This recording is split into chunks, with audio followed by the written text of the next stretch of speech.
وزیر قانون فاروق نسیم نے نئی مردم شماری کرانے کا اعلان کر دیا۔ کہا کہ جدید ٹیکنالوجی کی مدد سے نئی مردم شماری کرائیں گے۔ پریس انفارمیشن ڈپارٹمنٹ میں پریس کانفرنس کرتے ہوئے فاروق نسیم نے کہا کہ پورے سندھ اور بلوچستان کا مطالبہ تھا کہ دوبارہ مردم شماری کرائی جائے، لہٰذا جدید ٹیکنالوجی کی مدد سے نئی مردم شماری کرائیں گے۔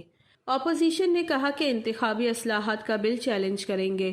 اپوزیشن جماعتوں کے تمام اعتراضات بے بنیاد ہیں۔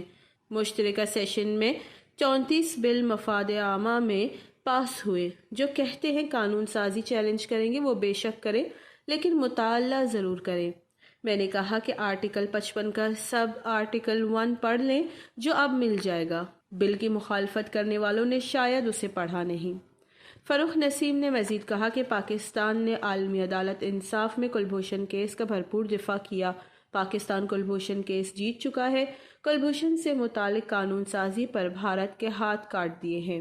یہ ملک کی سیکیورٹی کا معاملہ ہے۔ بھارت نے کلبھوشن کی بریت کی استدعا کی تھی۔